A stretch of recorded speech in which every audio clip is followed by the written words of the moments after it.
Bismillahirrahmanirrahim. Alhamdulillah nahmaduhu wa nasta'inuhu wa nastaghfiruh. Wa na'udzu billahi min shururi anfusina wa min sayyiati a'malina.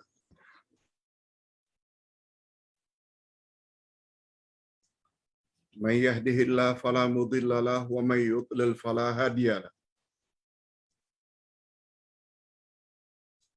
Asyhadu an la ilaha illallah wahdahu la syarika lahu wa asyhadu anna Muhammadan abduhu wa rasuluh la nabiyya ba'dah. Allahumma salli wa sallim ala nabiyyina Muhammad wa ala alihi wa sahbihi ajma'in, amma ba'd. Hadirin dan hadirat rahimakumullah, juga para pemirsa yang saya hormati, Assalamualaikum warahmatullahi wabarakatuh. Alhamdulillah, kita bersyukur kehadirat Allah Azza wa Jalla di atas segala nikmat yang telah Allah limpahkan kepada kita semua, lebih-lebih lagi nikmat iman dan nikmat Islam. Ditambah pula, setelah mendapat nikmat keimanan dan keislaman, kita juga dianugerahkan oleh Allah, direstui oleh Allah, diberi taufik oleh Allah,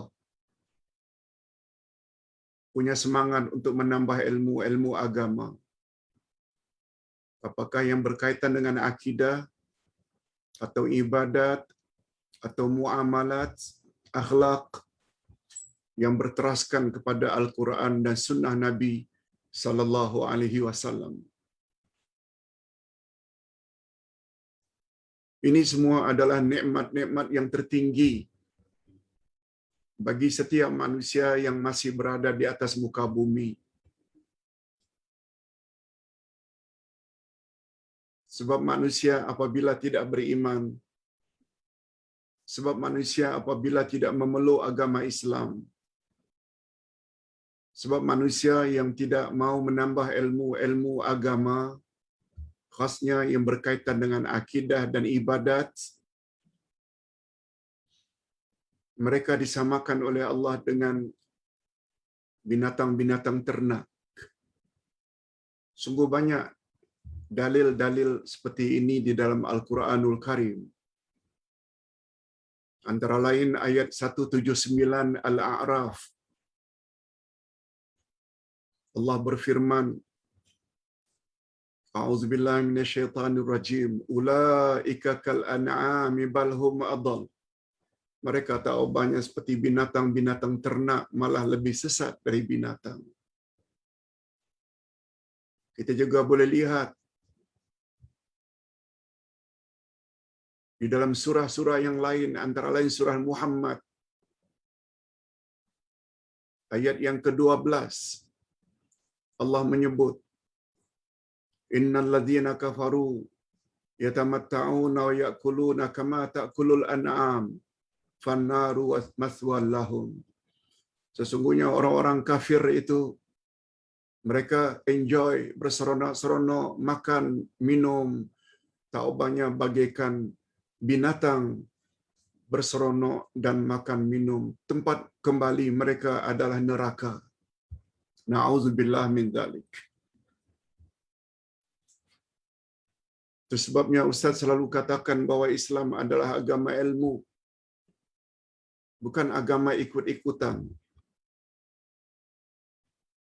Ustaz sudah jelas beberapa hari yang lalu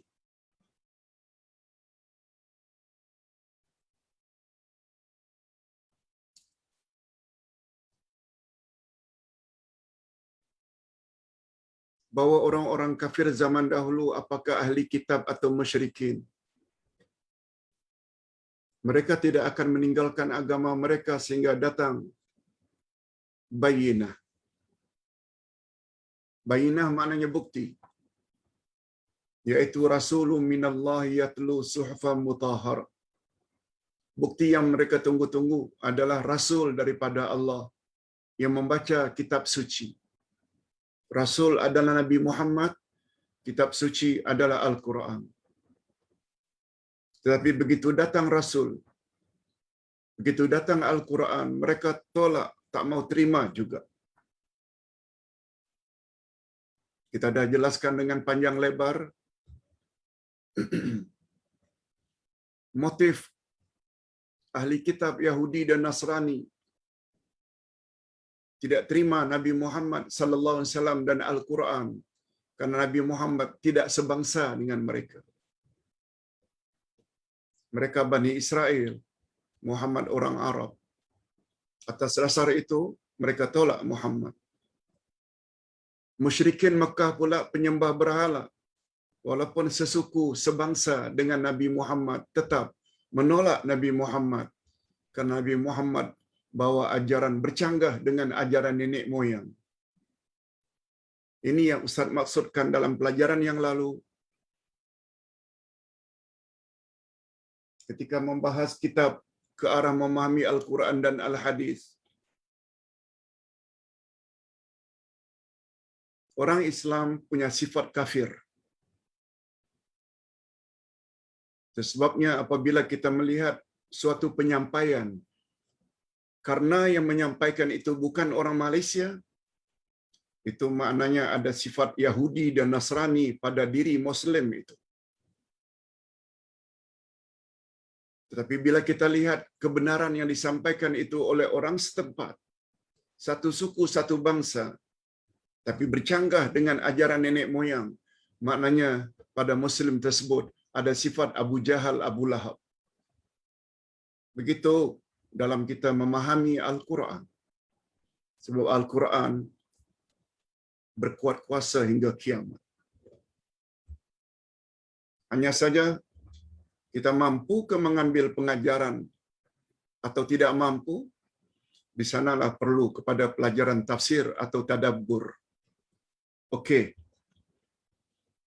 Kita sedang membahas satu topik salat sunat yang dipanggil dengan salat sunat mutlak. Salat sunat mutlak pula terbagi dua. Ada salat mutlak malam, ada salat mutlak siang dan malam. Kita telah bahas tentang salat mutlak malam, yaitu tahajud, salat malam, termasuklah witir, termasuklah tarawih kalau bulan Ramadan. Itu salat sunat mutlak malam. Kita telah bahas dah bahagian yang pertama. Hari ini kita masuk ke bahagian yang kedua. Lihat muka surat 190. Lihat muka surat 190.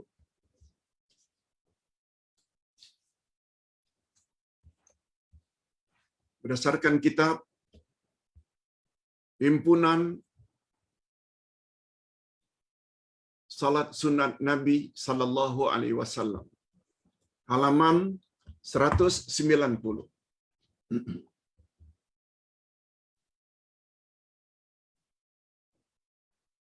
Bilangan rakaat qiyamul lail. Berapa rakaat kita sepatutnya salat pada waktu malam? Sebenarnya bilangan rakaat qiyamul lail tiada hadnya, tiada batasannya dengan bilangan tertentu. Tidak ada. Ini karena Rasulullah sallallahu alaihi wasallam bersabda, "Salatul lail masna masna. Fa idza khasya ahadukumus subha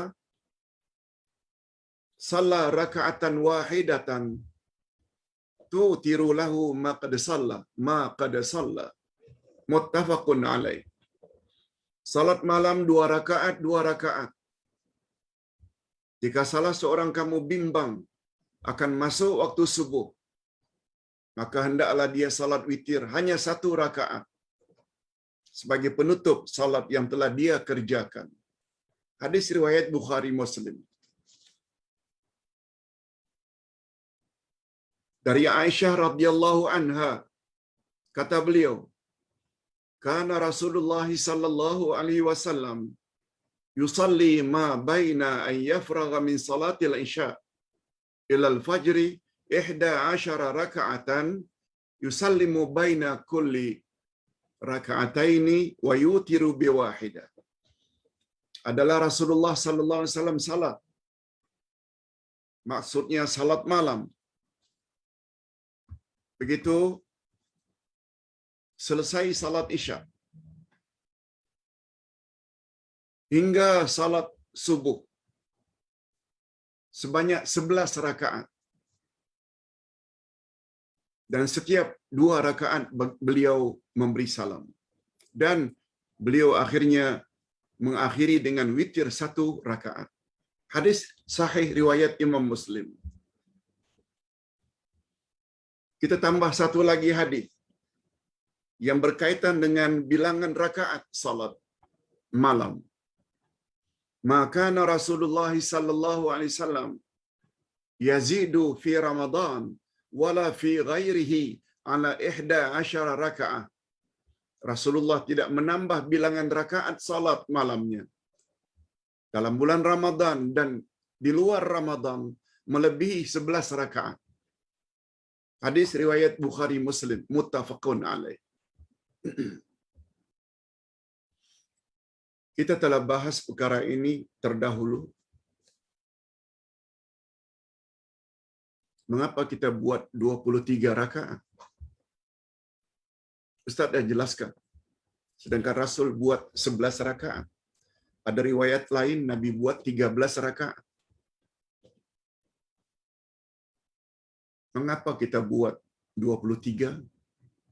Jawabnya, karena 23 itu Sayyidina Umar Ibn Khattab yang buat.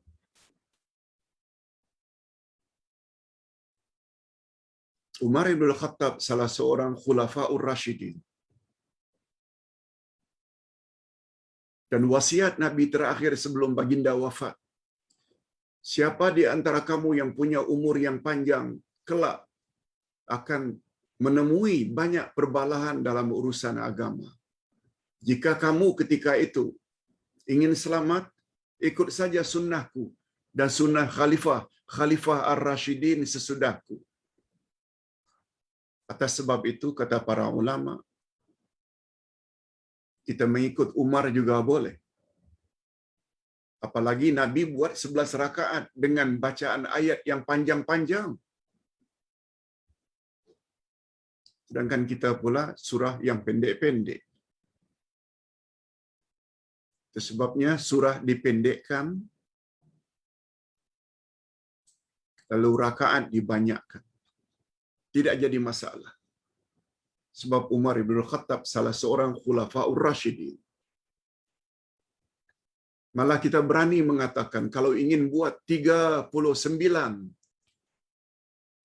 rakaat juga boleh. 36 tarawih dan 3 witir. Karena itu amalan Utsman ibnu Affan. Utsman ibnu Affan juga termasuk salah seorang Khulafaur Rashidin. Okey, kita tidak bahas bab itu. Itu sebabnya Arab Saudi, ulama di sana sangat anti dengan bid'ah, tapi mereka still buat tarawih, witir di Mekah dan Madinah 23 rakaat. Menunjukkan bagi mereka itu tak ada masalah.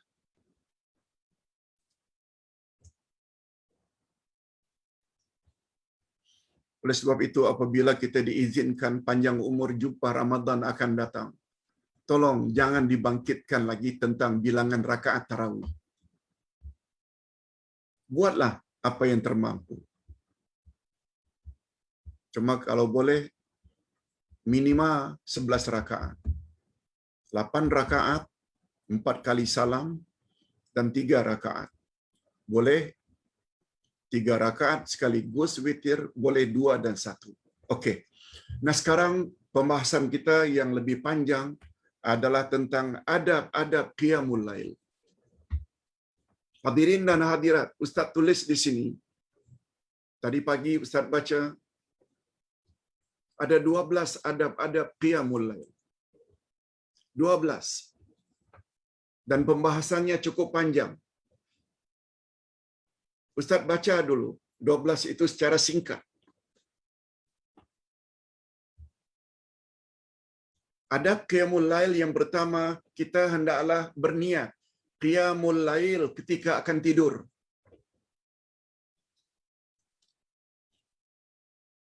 Niat. Yang kedua, berzikir dan bersiwak ketika bangun tidur. Bangun jam 3, jam 4, kita beras gigi. Kalau pakai kayu siwak lagi bagus. Yang ketiga, memulai qiyamnya dengan 2 rakaat secara ringan. Mulai. Dah ambil wudu, siap untuk salat, buat 2 rakaat dulu secara ringan. Kalau Ustaz lakukan, salat itu adalah salatul tahur, salat sunat sesudah wudu. Yang keempat, sebaiknya tahajud di rumah. Bukan di surau, bukan di masjid. Di rumah itu yang paling afdal. Yang kelima, hendaklah dilakukan berkekalan setiap malam. Walaupun hanya 2 rakaat tahajudnya. Walaupun hanya 1 rakaat witirnya. Tiap malam. Yang keenam, jangan qiyam dalam keadaan mengantuk. Itu sebabnya kita perlu programkan masa tidur kita dan masa bangun. InsyaAllah, bila dah terbiasa, kita akan bangun sendiri. Ringan. Sebagaimana pepatah orang tua-tua, Allah bisa karena biasa. Yang merasa berat bangun malam ini karena tak membiasakan diri. Kita teruskan. Adab yang ke-8.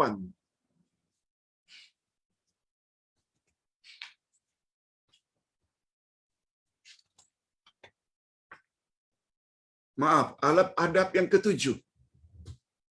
Muka surat 197. Sebaiknya qiyam bersama keluarga. Jangan sendirian. Jangan biarkan pasangan tidur.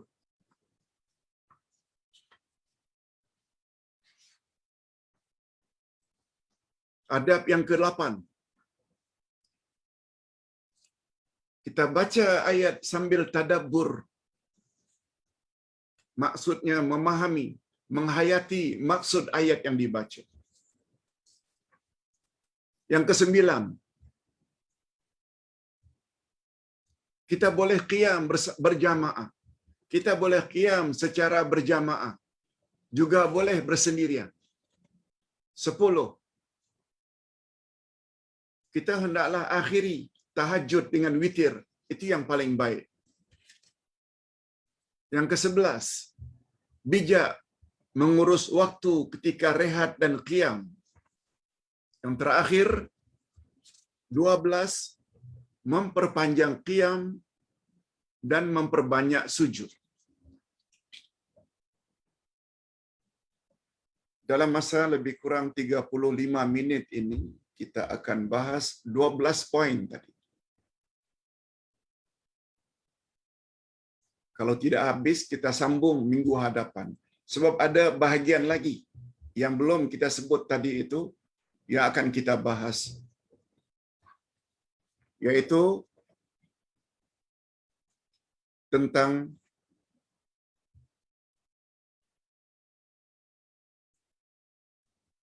faktor yang sangat membantu untuk qiyamul lail. Apa dia faktor-faktor yang boleh membantu meringankan untuk qiyamul lail? Itu pembahasan minggu hadapan, insya-Allah. Okey. Kita bahas dulu tentang adab-adab qiyamul lail.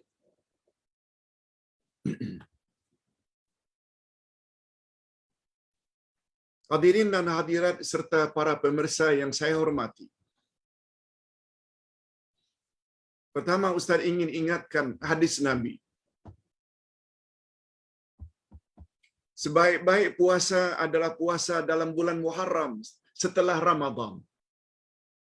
Sebaik-baik puasa setelah puasa Ramadan adalah puasa Muharram. Puasa bulan ini. Sebaik-baik salat setelah salat fardu yang 5 adalah salat malam. Rupanya salat malam ini ada adab-adabnya.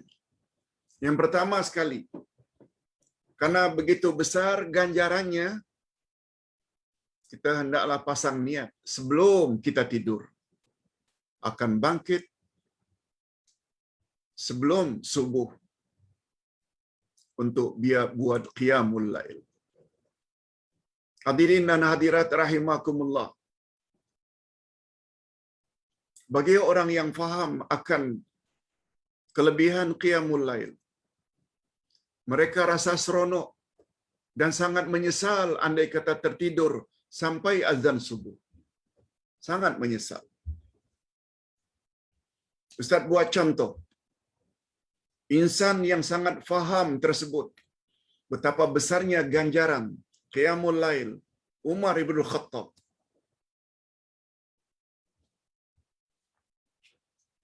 Umar ibn Khattab pernah berkata, kalaulah aku disuruh oleh Allah pilih antara terus hidup atau mati sekarang,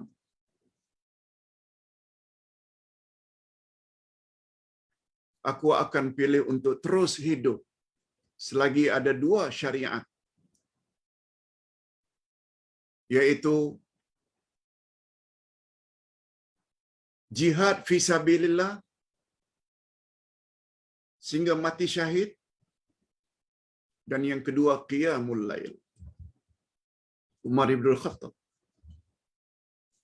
Walaupun beliau termasuk orang kedua setelah Abu Bakar yang garanti masuk syurga, beliau tetap mengatakan, andai kata kepadaku disuruh pilih mati sekarang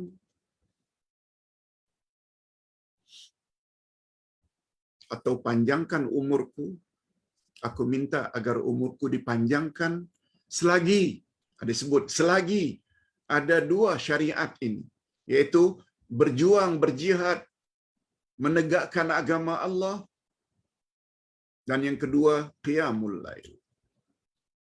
Ini memberi isyarat pada Umar, pada 2 syariat itu sangat menggembirakan beliau. Beliau happy bila berjihad. Beliau happy bila boleh bangkit malam untuk bermunajat kepada Allah Azza wa Jalla. Nah, kita pula bila ada pengumuman, wahai umat Islam, mari kita berjihad melawan orang-orang yang menentang agama Allah, semua pengecut. Bila ada pengumuman, tuan-tuan, puan-puan sekalian, 2 hari lagi, malam Ahad, kita akan buat qiyamul lail. Dah mula loyo, lesu. Umar tak macam itu. Itu sebabnya wajar kalau dikatakan Umar itu orang yang tafaqquh fid din, orang yang sangat faham dengan agama. 2 perkara iaitu jihad fisabilillah dan qiyamul lail yang kebanyakan umat Islam ingin menjauhkannya karena merasa berat, Umar justru happy dengan 2 syariat tersebut. Okey. Itu sebabnya untuk mendapat qiyamul lail, dia perlu adab-adab. Adab yang pertama, niat sebelum tidur, kita akan bangkit. Jam 4.30 ke, jam 5 ke, jam 5 suku ke.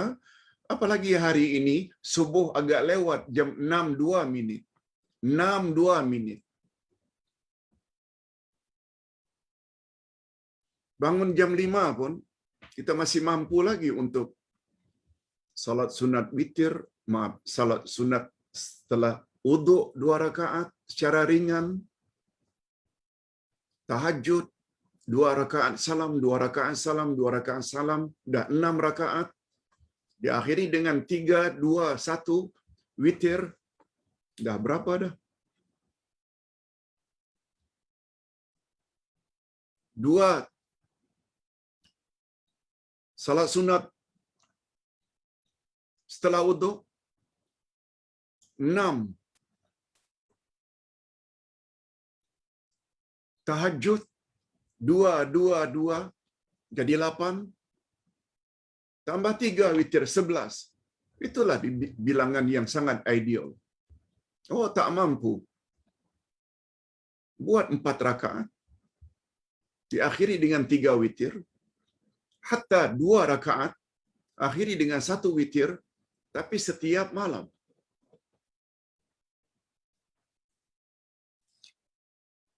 Ingat, bila kita dah niat, ternyata tertidur, kita tetap akan mendapat ganjaran. Dan Nabi galakkan supaya salat malam yang kita biasa buat bila tertidur, kita boleh buat pada waktu siang sebagai qada. Lebih-lebih lagi salat sunat witirnya, sebagaimana yang telah kita jelaskan sebelum ini. Cuma qada itu kalau boleh in between syuruk, terbit matahari, lebih kurang jam 7:05 minit, 7:10 minit, hingga zuhur, in between. Itu cara qada bila salat malam tak dapat kita lakukan. Ustaz sudah jelaskan dalam pelajaran yang lalu, antara lain amalan para ulama zaman silam. Boleh kita ikuti. Kalau ingin bangun exactly sebagaimana yang kita cadangkan, umpamanya jam 4:30, kita baca ayat terakhir dari surat Al-Kahfi, setengah daripadanya, bermula dari qul innama ana basyarum mislukum yuha ilayya annama ilahukum ilahu wahid. Niatkan jam berapa kita akan bangun, insya-Allah tepat pada waktu itu kita akan bangun. Ustaz dah amalkan ayat itu sejak daripada muda lagi. Kita pasang alam, umpamanya 4:30. Jam 4:29. 1 minit sebelum alam berbunyi, kita dah terbangun. Siapa yang membangun? Kita serahkan pada Allah. Sungguh power ayat tersebut. Bukan keseluruhannya, tapi cukup separuhnya. Qul innama ana basyarum mislukum yuha ilai annama ilahukum ilahu wahid. Sampai situ.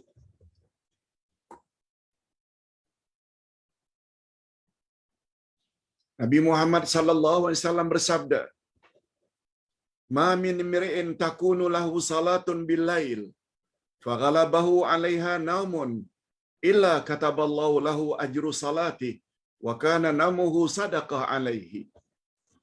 Tidak seorang pun yang ingin melakukan qiyamul lail lalu dia tertidur, maka Allah tulis baginya ganjaran salatnya itu, dan tidurnya itu adalah sedekah baginya. Hadis riwayat Imam An-Nasa'i, dinilai sahih oleh Albani. Yang kedua, berzikir dan bersiwak ketika bangun tidur. Siwak ini satu jenis kayu, namanya kayu arak, yang hidup di padang pasir, yang dijual selalu di Mekah Madinah untuk siwak, gosok gigi. Andai kata sulit, kita boleh gunakan bros gigi, insya-Allah, sebab matlamatnya sama. Kalau ada siwak lagi lebih baik.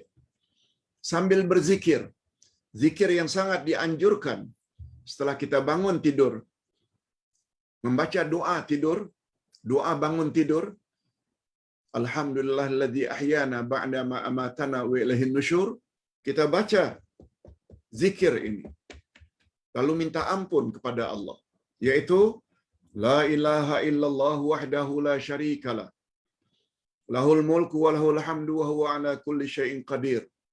Alhamdulillah wa subhanallah wa la ilaha illallah wallahu akbar wa la hawla wa la quwwata illa billah. Allahumma ufirli. Hadis riwayat Imam Bukhari. Doa ini sangat bagus.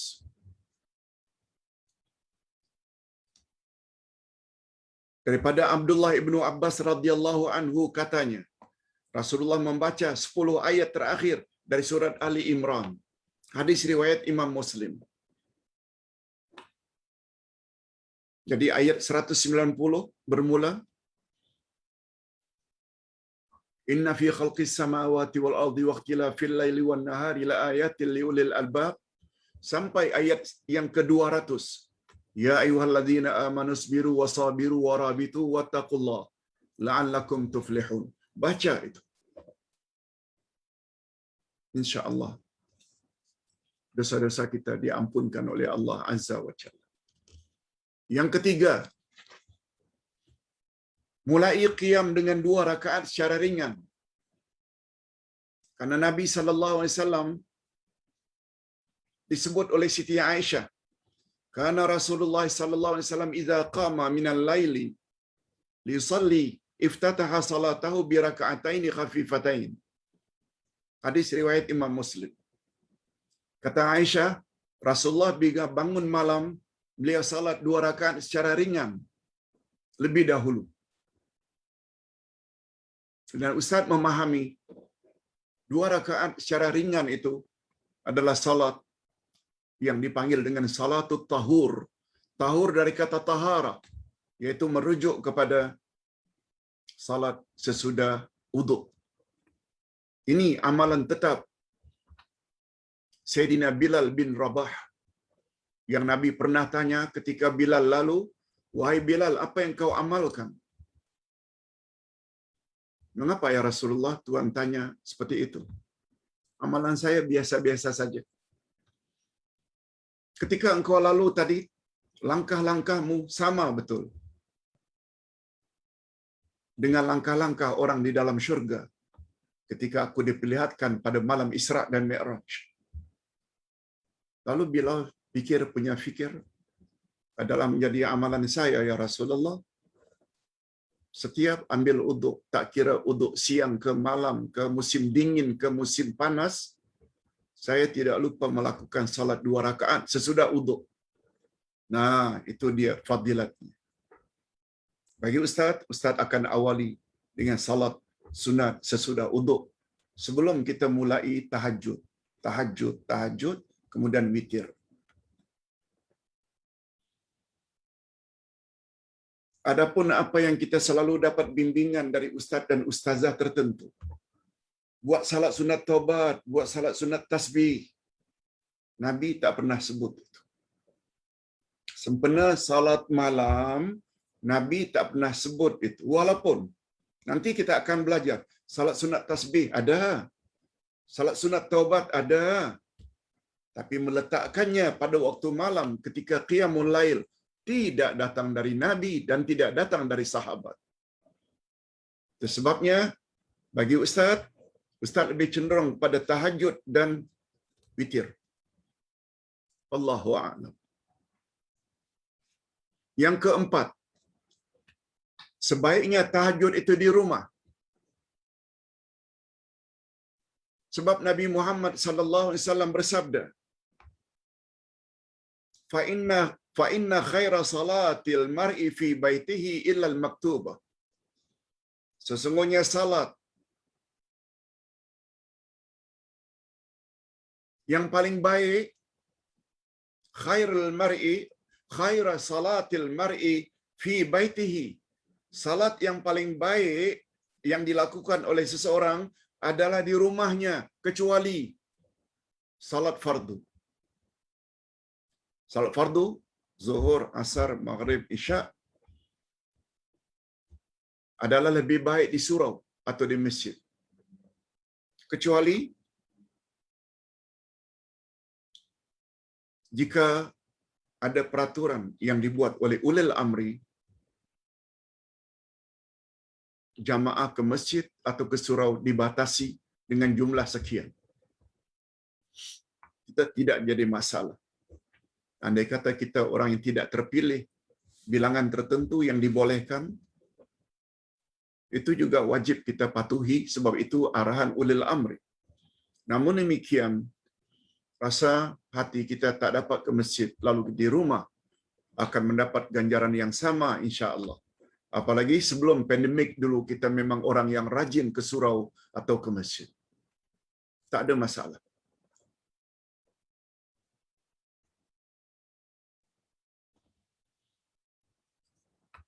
Adab yang kelima, hendaklah dilakukan berkekalan. Kita dah bahas 12 pedoman dalam beribadat. Salah satu dari pedoman yang 12 itu dalam beribadat, lakukanlah amalan secara berkekalan. Yang kita panggil dengan istiqamah, konsisten. Sebab Rasulullah sallallahu alaihi wasallam bersabda, "Khudhu minal a'mali ma tutiqun, fa innallah la yamillu hatta tamillu." Wa kana yaqul, "Ahabbul amal ila Allah ma dama alaihi sahibuhu wa in qalla." Muttafaqun alaih. Hadis riwayat Imam Bukhari dan Imam Muslim. Muttafaqun alaih. Apa kata Nabi? Lakukanlah amalan sesuai dengan kemampuanmu. Sesungguhnya Allah tidak jemu sehingga kamu jemu. Karena terlalu banyak rakaat, akhirnya jadi letih, jemu. Kalau kita jemu sehingga kita tinggalkan, Allah juga jemu untuk menulis ganjaran pahala bagi kita. Sebabnya buat amalan ikut kemampuan. Yang mustahak, amalan itu berkekalan. Sebabnya kita selalu gunakan istilah yang mustahak dalam amalan, terutama amalan sunat, bukan quantity, tetapi continuity, berterus-terusan. Inna ahabbal a'mali indallahi adwamuhu wa in qalla. Sesungguhnya amal yang paling disukai oleh Allah adalah amalan yang berkekalan walaupun amal itu sedikit-sedikit. Begitu jelas panduan dari Nabi sallallahu alaihi wasallam. Di sinilah kita rasa sangat mustahak ada ilmu sehingga kita tidak merasa teragak-agak. Ingat ya, fitnah ada dua jenis. Ada fitnah syahwat, ada fitnah syubhat. Penyebab fitnah syahwat karena terlalu ikut hawa nafsu. Karena ikut hawa nafsu seks, akhirnya berzina. Karena terlalu memperikuti nafsu ingin kaya cepat, lalu rasuah. Itu namanya fitnah syahwat. Cara merawatnya adalah sabar, tahan. Jangan lakukan itu. Nah, yang kedua, fitnah syubhat. Fitnah syubhat, fitnah samar-samar. Penyebabnya pula karena kedangkalan ilmu, karena sedikitnya ilmu. Jadi segala-galanya pakai agak-agak saja. Nah, cara merawatnya adalah yakin. Dan yakin tidak boleh datang dengan sendirinya tanpa belajar. Belajar macam ini. bercakap tentang ini dalilnya dari Quran dan Sunnah. Walau tidak hafal dalil, no problem. Apalagi kita tahu kewajiban kita terhadap Al-Quran bukan menghafal. 5 kewajiban itu tak termasuk menghafal. Iman, baca, faham, amal, dan sebar-sebarkan. Bukan hafal. Sebabnya kita ada program untuk support mana-mana tahfiz yang bersedia terima buku yang Ustaz tulis. Kita support mereka, terutama tafsir, supaya selain menghafal, mereka juga faham. Kitab Al-Asma'ul Husna, supaya mereka juga kenal Allah. Kitab Akidah, kitab ke arah memahami Al-Quran dan Al-Hadis. Kitab Wirid Rasulullah, kitab Munajat Ahlus Sunnah wal Jamaah, kitab panduan dalam beribadah. Semuanya ini kita akan support Ustaz dengan ilmu yang sedikit ada pada Ustaz. Puan-puan dan tuan-tuan sekalian para pemirsa, Ustaz ajak supaya Ustaz boleh cetak sebanyak mungkin untuk disebarkan ke seluruh Semenanjung, Sabah dan Sarawak. Juga boleh kita kirim ke negara-negara jiran bila mereka memerlukan. Hadirin dan hadirat rahimakumullah, mudah-mudahan semua itu termasuk ke dalam amal jariah atau sedekah jariah yang berterus-terusan kita akan terima di akhirat nanti atau sejak di alam barzakh lagi. Hadirin dan hadirat rahimakumullah.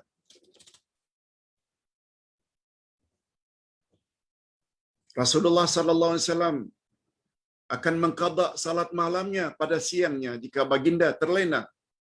Daripada Umar bin Khattab radhiyallahu anhu katanya, Rasulullah bersabda, "Man nama an hizbihi aw an syai'in minhu faqara'ahu fima baina salatil fajri wa salatil zuhri kutiba lahu ka'annama qara'ahu minal lail."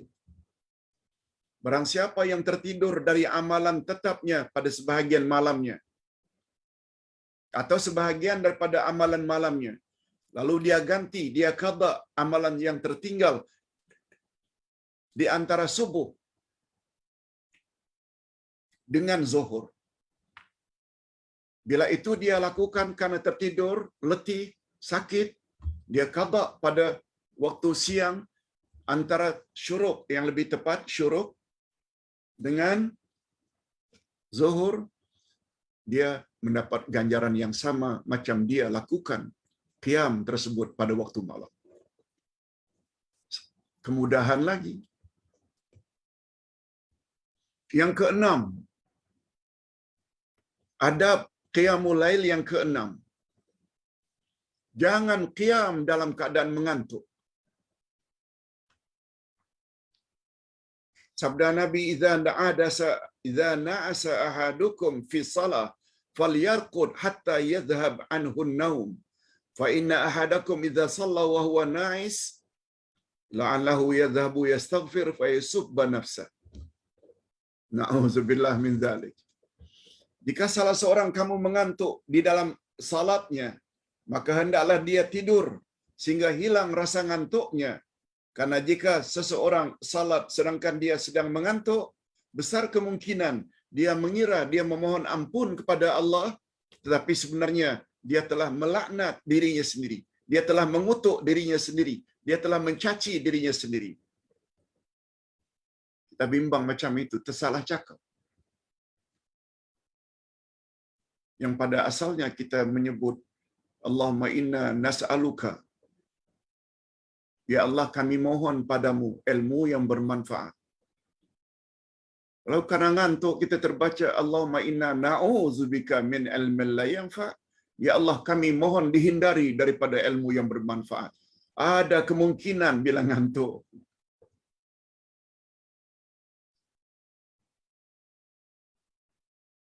Itu maksudnya.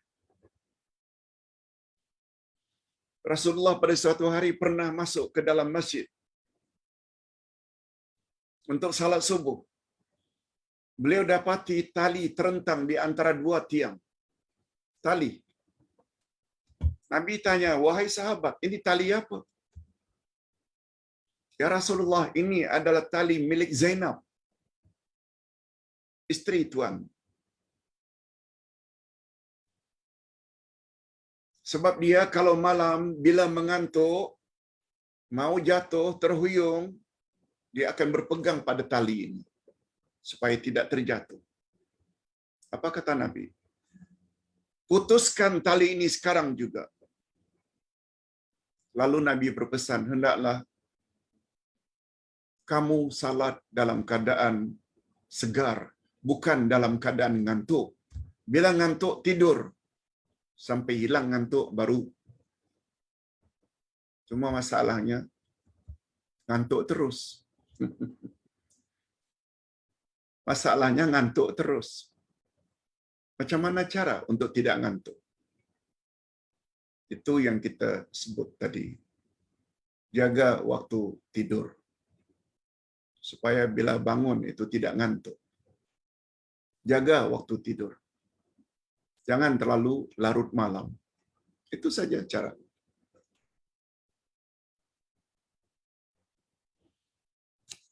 Yang ketujuh, sebaiknya qiyam bersama keluarga.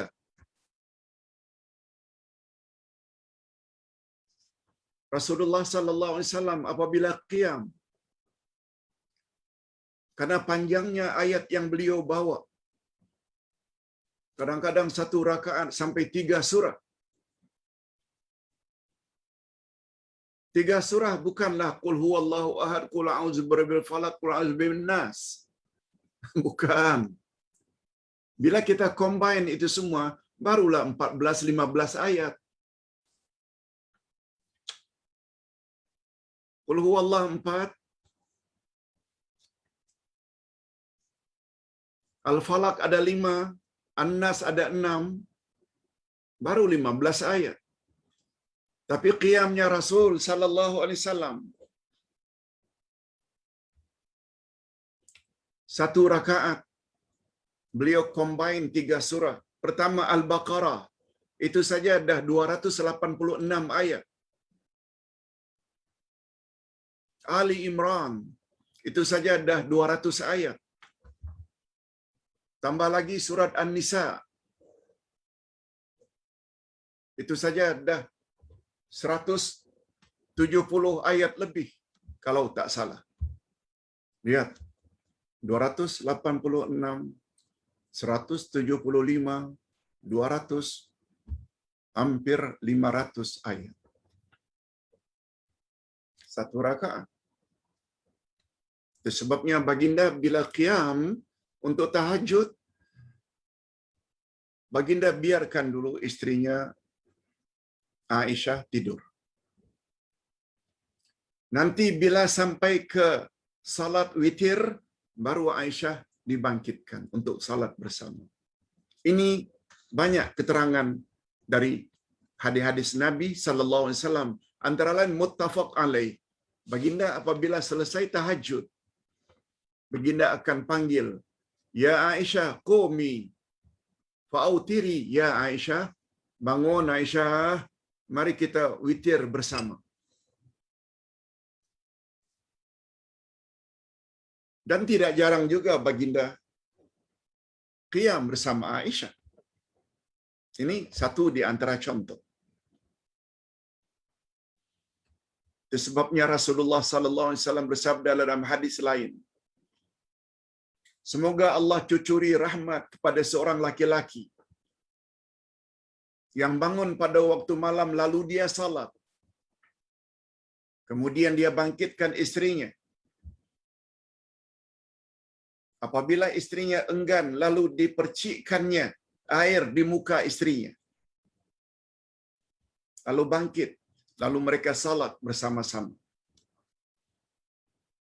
Semoga Allah juga rahmati seorang istri yang bangkit pada waktu malam. Lalu dia bangunkan suaminya. Apabila suaminya agak berat untuk bangun, lalu diambilnya sedikit air, dipercikkannya. Percik ya, bukan curah. Bukan siram di mukanya. Percik. Percik sayang. Lalu mereka pun bangkit. Salat berjamaah bersama.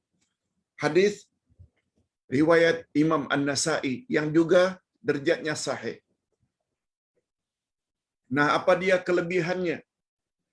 Nabi Muhammad sallallahu alaihi wasallam bersabda, "Idza istayqadha ar-rajulu minal laili wa ayqaza amratahu fa shallaya raka'ataini kutiba minadh-dhakirin Allah katsiran wadh-dhakirat." Apabila bangun seorang laki-laki pada waktu malam, lalu bangun juga istrinya atau dia bangunkan pasangannya, lalu kedua-duanya salat hanya 2 rakaat, mereka sudah termasuk ke dalam golongan orang-orang yang mengingati Allah dari kalangan laki-laki dan wanita. 2 rakaat padahal. Apalagi sampai 6 rakaat, 4 rakaat. Tapi setiap malam. Untuk pengetahuan hadirin dan hadirat, ayat ini nih kita boleh jumpa di dalam surat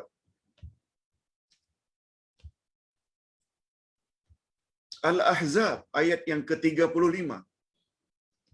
Al-Ahzab ayat 35. Sesungguhnya orang beriman laki-laki dan perempuan, orang Islam laki dan perempuan, orang-orang yang berpuasa laki-laki dan perempuan, orang-orang yang bersedekah laki-laki dan perempuan. Nah, satu di antaranya orang yang mengingati Allah banyak-banyak laki-laki dan perempuan. Mereka adalah orang yang akan tergolong ke dalam golongan orang yang berbahagia, yang layak mendapat syurga di akhirat nanti. Nah, kata Nabi dalam bab ini, suami bila bangkit pada waktu malam, dibangkitkan juga istrinya lalu buat salat sunat 2 rakaat saja. Atau sebaliknya, istri bangkit dulu, biasanya istri yang suka bangkit dulu, kemudian diajaknya suaminya bangkit, salat bersama-sama, walau 2 rakaat, mereka sudah termasuk ke dalam golongan yang diklasifikasi sebagai orang yang layak mendapat ganjaran yang besar di akhirat nanti. Sila lihat tafsir ayat 35 dari surat Al-Ahzab. Ayat itulah satu-satunya dalam Al-Quran yang disebut secara bergandengan. Laki-laki, perempuan, laki-laki, perempuan, laki-laki, perempuan. Walaupun sebenarnya dalam kaedah ilmu tafsir, dalam kaedah bahasa Arab, disebut laki-laki saja, termasuklah suruhan untuk wanita juga. Larangan pada laki-laki termasuk juga larangan terhadap wanita. Kecuali ayat-ayat yang khas untuk laki-laki saja atau wanita saja. Baik, kita teruskan dengan kesimpulan. Kita ambil kesimpulan dulu. Nampaknya kita tak dapat teruskan sampai 12, mungkin sampai yang 7 saja. Cuma bab kesimpulan ini sangat bagus untuk kita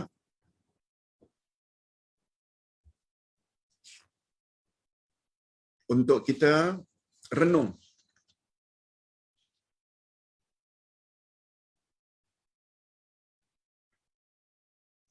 Untuk kita renung. Apa dia? Lihat muka surat 200. 200. Berdasarkan beberapa riwayat sahih di atas, dapatlah diambil beberapa kesimpulan. Tak banyak, kesimpulannya 3 saja. Yang pertama, Ibnu Al-Battal berkata, riwayat di atas menggambarkan betapa besar fadilat, kelebihan, keistimewaan salat malam, sehingga ahli keluarga dan kaum kerabat perlu dibangunkan agar sama-sama mendapat ganjarannya. Kalau boleh salat, jangan sorang-sorang. Ajak keluarga. Terutama isteri dan anak-anak. Apalagi pada musim PKP, anak-anak tidak pergi ke sekolah. Boleh. Andai kata mereka mengantuk setelah 2 rakaat, 4 rakaat, witir, silakan suruh mereka tidur balik. Tapi ajak. Yang kedua, Imam At-Tabari berkata, jika baginda Rasul sallallahu alaihi wasallam tidak mengetahui, ini andai kata baginda Rasul tidak mengetahui betapa kelebihan salat malam, niscaya baginda tidak akan mengganggu putrinya dan menantunya pada waktu malam, pada waktu yang Allah telah menjadikan sebagai masa untuk berehat. Namun baginda sallallahu alaihi wasallam lebih memilih untuk membangun mereka semata-mata agar mereka juga dapat meraih kelebihannya sebagai realisasi atau pelaksanaan dari firman Allah. Apa kata Allah? A'udzubillahi minasyaitonirrajim. Wa'mur ahlaka bis-salati wastabir 'alaiha. Wastabir 'alaiha. La nas'aluka rizqa, nahnu narzuquk. Wal 'aqibatu lit-taqwa. Dan perintahkanlah kepada keluargamu mendirikan salat. Dan bersabarlah kamu dalam mengerjakannya. Sama ada mengerjakan salatnya atau ketika mengajak ahli keluarga supaya salat malam. Sabar. Sabar. Sebab kadang-kadang kita bangun, kita akan mendapat reaksi yang bermacam-macam. Suara yang kuat, supaya kita jangan ganggu dia terus tidur, atau lain-lain. Kami tidak minta rezeki kepadamu, kata Allah. Kamilah yang memberi rezeki kepadamu. Dan akibat yang baik adalah bagi orang yang bertakwa. Ini firman Allah. Perintahlah kepada keluargamu mendirikan salat. Maknanya bukan salat wajib saja, termasuk salat sunat. Yang ketiga, Imam An-Nawawi berkata, Rasulullah bersikap memukul pahanya ketika mendapat jawaban daripada Ali bin Abi Thalib.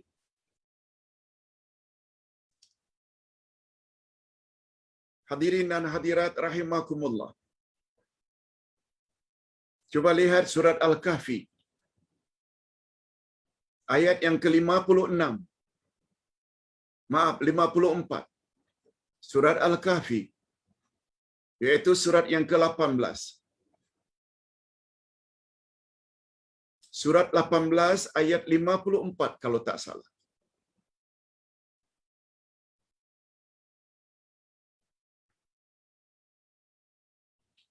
Pada satu hari Rasulullah sallallahu alaihi wasallam tanya kepada menantunya, Sayyidina Ali,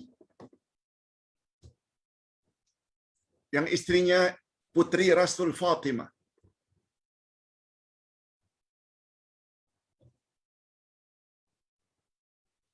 Mengingat masa sangat mencemburui kita, tapi insya-Allah tak ada masalah. Ustaz tadi terlewat lebih kurang 7 minit. Kita manfaatkan masa 7 minit ini untuk kita ceritakan pada suatu hari Rasulullah tanya Sayyidina Ali dan anaknya Fatimah,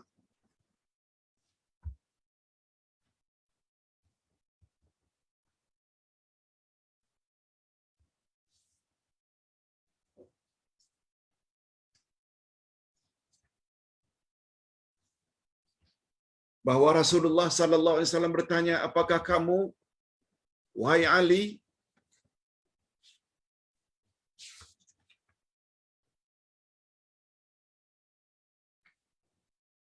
sebelum kesimpulan tadi ada hadisnya. Ustaz bacakan. Ini hadis yang Ustaz lupa tadi bacakan sebelum kesimpulan. Kita baca sedikit. Sesungguhnya diri kami ini di tangan Allah. Oleh itu jika dia berkehendak membangunkan kami, maka kami akan bangun. Ketika mendengar ucapan itu, baginda pun berlalu dan baginda tidak menjawab apa-apa pun, kemudian sambil membelakangi, baginda memukul pahanya. Aku mendengar baginda membaca ayat, yaitu Al-Kahfi 54. Dan manusia adalah makhluk yang paling banyak membantah.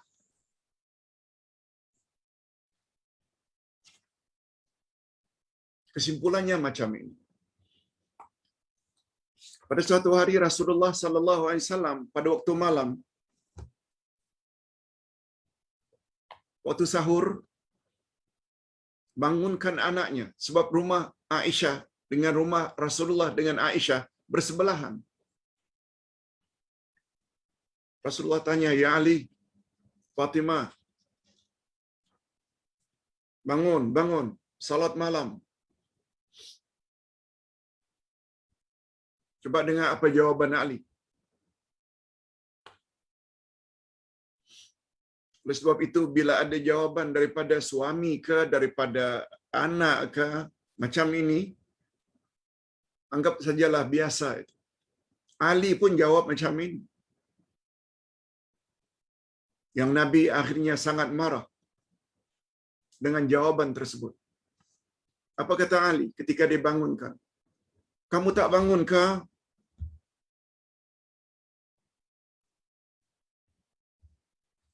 Rasulullah sallallahu alaihi wasallam daripada Ali bin Abi Talib. Ini perkataan Ali bin Abi Talib. Lihat muka surat 199. Sesungguhnya Rasulullah membangunkannya dan Fatimah putrinya pada suatu malam. Lalu baginda bertanya, "Apakah kamu berdua sudah salat malam, wahai Ali dan Fatimah?"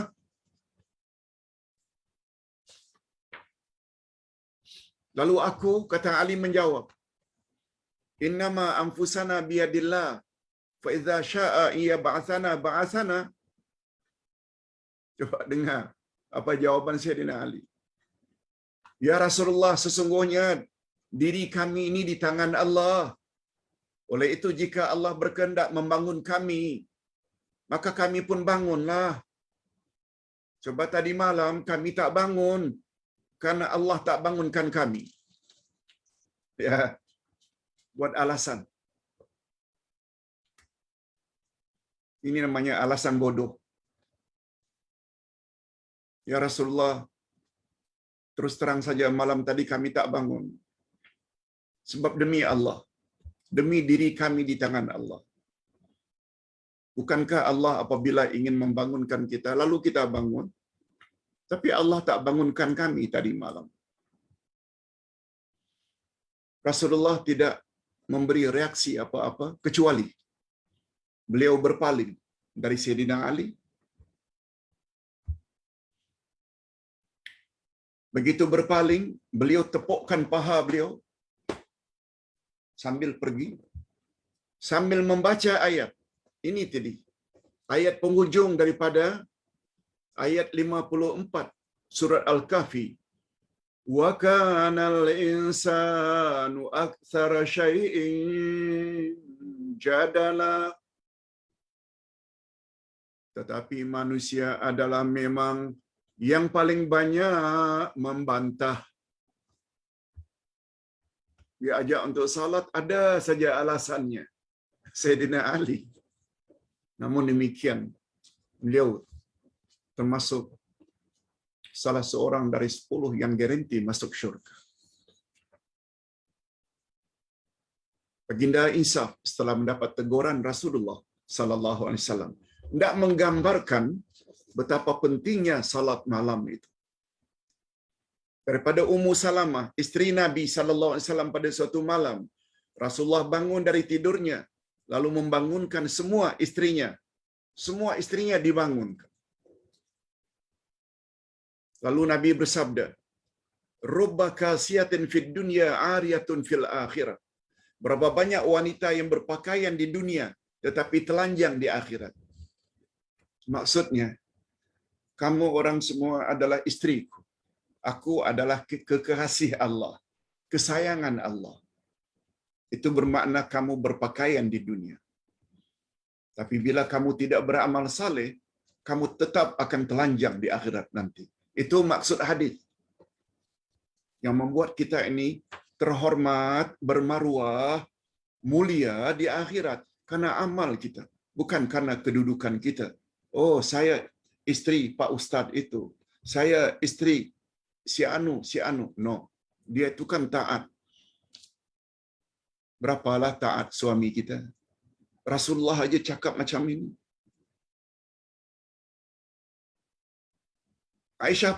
Rasulullah pernah berkata kepada Fatimah putrinya, "Wahai putriku Fatimah, mintalah kepada ayah nak ketika di dunia ini apa yang kamu suka, minta.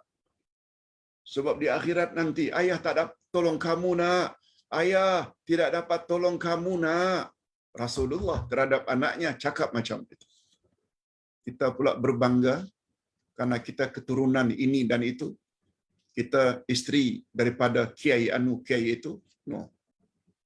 Hidup di sana nafsi-nafsi.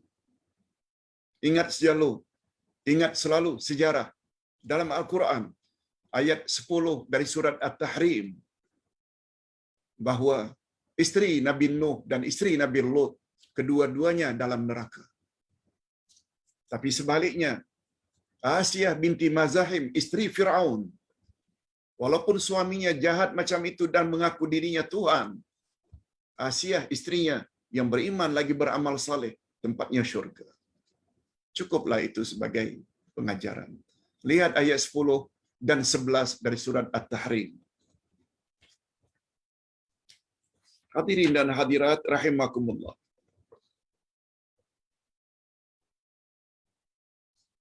Rasulullah sallallahu alaihi wasallam bersabda, lihat muka surat yang terakhir 203, rubba ghaniyin fid dunya la fa'alu khaira wa huwa faqirun fil akhirah wa rubba muqtasin fid dunya dhi sarwatin wa ni'mah arin fil akhirah syaqi.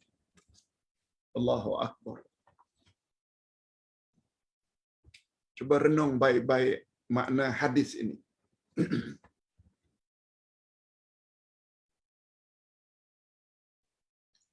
Berapa banyak orang yang kaya di dunia yang tidak berbuat kebaikan. Kaya, duit banyak di dunia tapi tidak buat amal jariah. Kebaikan, infak, sedekah, wakaf, tak dibuat. Dia kelak akan fakir di akhirat. Dan berapa banyak orang yang memakai pakaian, beberapa pakaian di dunia, berapa banyak orang yang punya pakaian di dunia yang mahal-mahal, memiliki harta yang banyak dan berbagai nikmat, tetapi dia telanjang di akhirat dan menderita. Na'udzubillah min dzalik. Mudah-mudahan kita tidak termasuk ke dalam golongan ini. Hadirin dan hadirat, mari kita akhiri dengan doa. Mudah-mudahan ilmu yang kita miliki bukan saja kita miliki tapi dapat kita amalkan dengan taufik daripada Allah. Alhamdulillahirabbil alamin.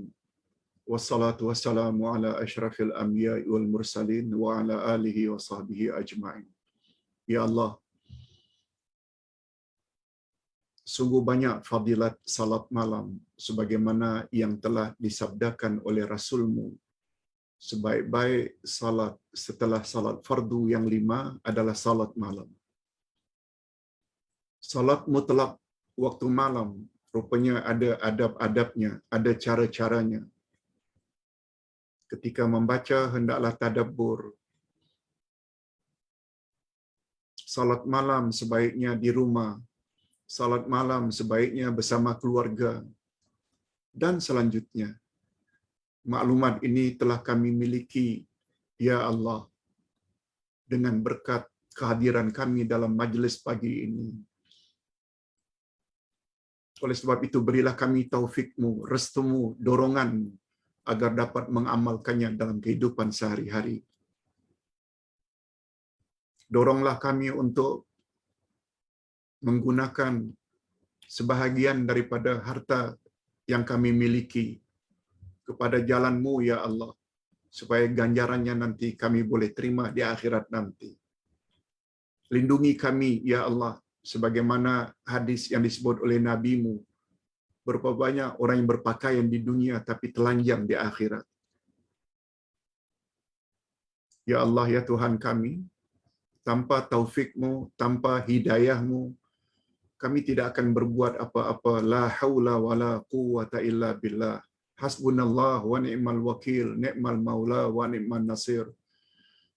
Oleh sebab itu, sebelum kami menghembuskan nafas terakhir, berilah kami, ya Allah, dorongan untuk senantiasa mendekatkan diri kami kepadamu dengan cara yang betul. Dan beribadat kepadamu dengan cara yang betul, mestilah dengan ilmu. Ya Allah, angkatkanlah daripada kami wabak, bala dan penyakit-penyakit yang berjangkit, terutama COVID-19 daripada negara kami, negara jiran kami, khususnya daripada ahli keluarga kami. Lindungilah kami daripada ditimpa penyakit COVID-19, ya Rabb. Adapun saudara-saudara kami yang sedang sakit, sembuhkanlah mereka, ya Allah.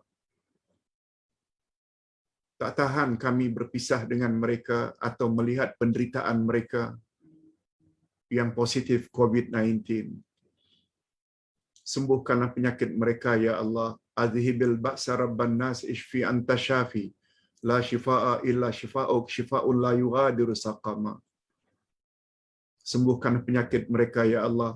Khasnya mereka-mereka yang ada kaitan saudara mara dengan kami, yang menghadirkan diri dalam majlis ilmu yang Engkau redai ini. Adapun saudara kami, saudara mara kami yang telah Engkau ambil disebabkan penyakit COVID-19, berilah mereka ganjaran sebagaimana yang Engkau janjikan melalui lisan Rasul-Mu, bahwa mereka layak mendapat ganjaran mati syahid di akhirat nanti. Wa sallallahu ala nabiyyina Muhammad wa ala alihi wa sahbihi ajmain. Subhana rabbika rabbil izzati amma yasifun. Wassalamun alal mursalin walhamdulillahi rabbil alamin. Subhanakallahumma wa bihamdik, asyhadu an la ilaha illa anta astaghfiruka wa atubu ilaik. Assalamualaikum warahmatullahi wabarakatuh.